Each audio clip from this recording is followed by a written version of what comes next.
Okay, so today we're going to be having a conversation that I know a lot of Met fans are not going to be thrilled to have, but we are going to discuss should the New York Mets trade Pete Alonso. I'm going to give my thoughts and opinions, and then, of course, I'm going to want to hear from you guys in the comment section what you guys think about what I say, what you guys think about if they should trade Alonso or not. But let's jump into it. Before we do, leave a like, subscribe, turn on your notifications.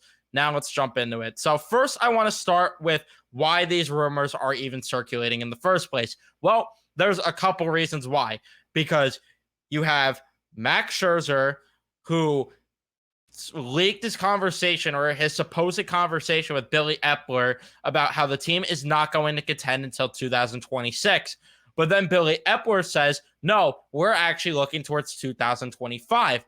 But then Steve Cohen says today or yesterday, by the time this is going up, because I'm pre-recording this, but Steve Cohen says, no, we are going to try to be very competitive next year. We're going to turn this around next year and be competitive again. So I am trying to understand who is to believe and what direction they're going in. But then Steve Cohen also said during that interview and during the press conference, if you will, earlier today, he said, or yesterday now, he said that the Mets are, he didn't sound confident and didn't give a definite answer like, yeah, we're committed to Pete Alonso. We're going to try and work out a long-term extension with them. We are really going to work hard at this. Instead, we got, well, Pete Alonso's a great guy. He loves being a Met. We love having him here, and we'll have conversations. That does not sound sure of wanting to keep Pete Alonso or if he's going to stay, because I truly don't know if he wants to be here, because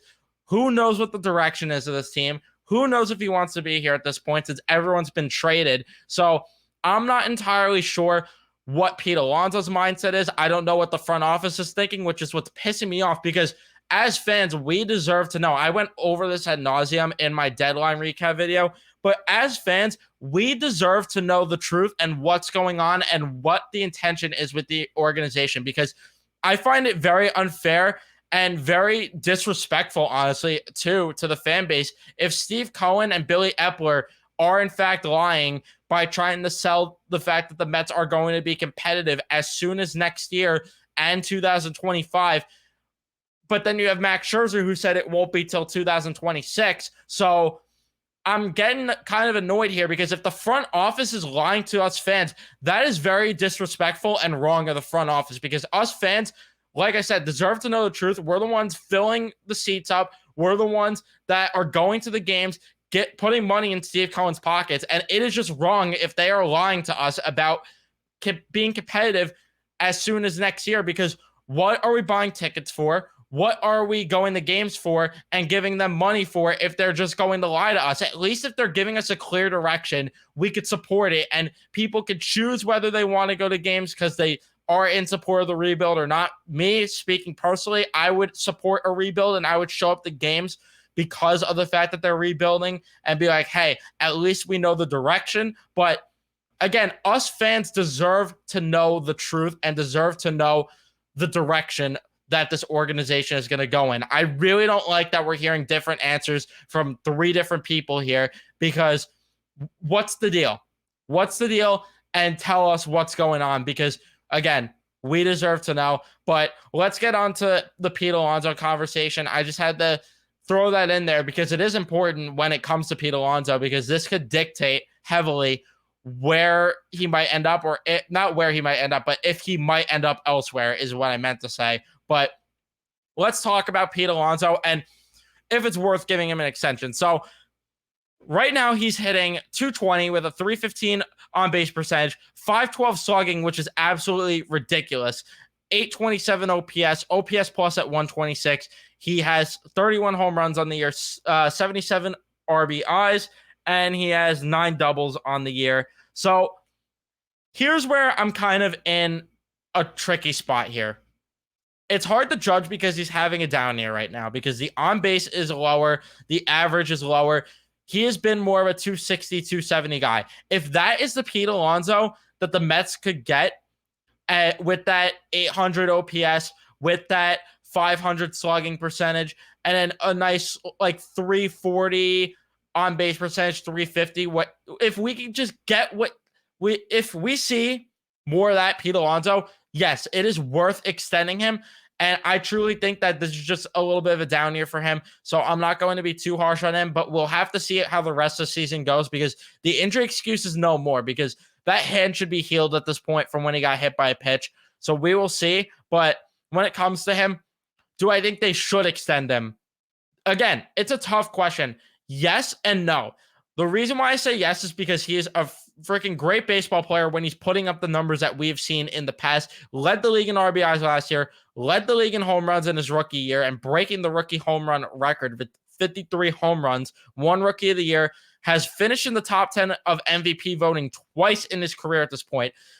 The only argument to not re-signing him or extending him is the direction of the team, which is what we talked about before, and if the Mets want to value a first baseman that much. Because if I had to guess, his extension is going to be in the 170 million range, which is the minimum I'm thinking, to the 220 million range, maybe 230 at most. So if you're looking at that conversation, is it worth giving Pete Alonso that much money for a first baseman who's going to be a DH at one point in his career? I'm not entirely sure. And that's for the front office to decide, not me. But for me as a fan, what matters is what's the direction of the team. That would really dictate my answer on this question, because if the Mets truly are going to rebuild and truly want to sell and don't have intentions of being competitive anytime soon, then I truly believe that they should move Pete Alonso. And I know it's a hot take, and I know people are not going to like that I said that. But if you're going to rebuild and you want to build this thing entirely from the ground up, you have to basically have a clean slate and start from scratch. And that includes moving Pete Alonso, because by the time you're going to be out of said rebuild, Pete Alonso is going to be 31 or 32, which is not too old. But at the same time, it's just tough, because he's going to start to regress a bit. Maybe not drastically, but he's probably going to start regressing a bit. Plus, if you move Pete Alonso, if you're the Mets and you move Pete Alonso, imagine the haul they could get for Pete Alonso if they really want to rebuild.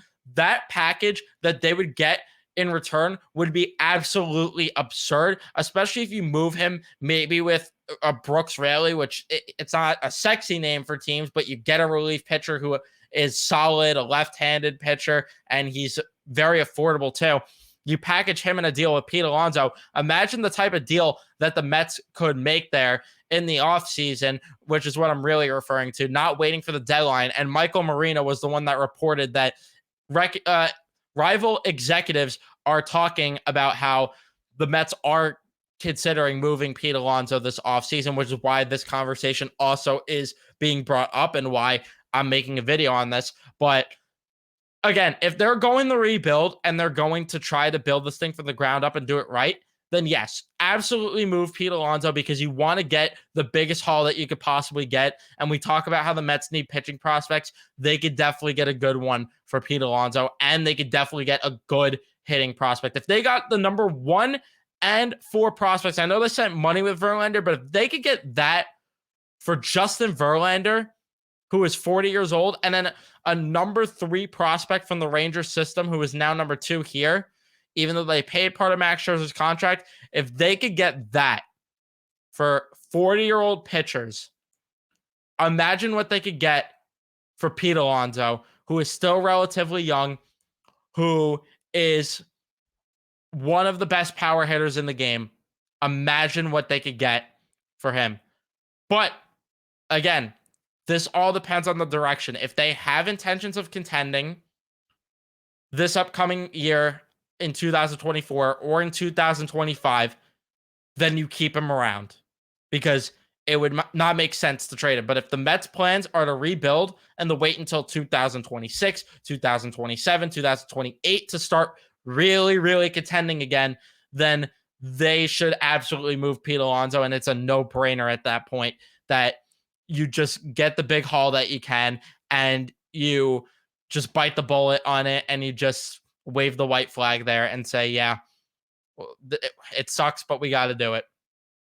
But let me know your thoughts in the comment section down below. Are you in agreement with me that it depends on the direction of the team? Do you disagree with me and think they should keep him no matter what? Do you think they should trade him no matter what? Let me know all that in the comment section. Thank you guys so much for watching. Don't forget to leave a like and subscribe if you guys are new and enjoyed watching this video. Be sure to also turn on your notifications so you know when I upload or go live next. And I will see you guys in the next one.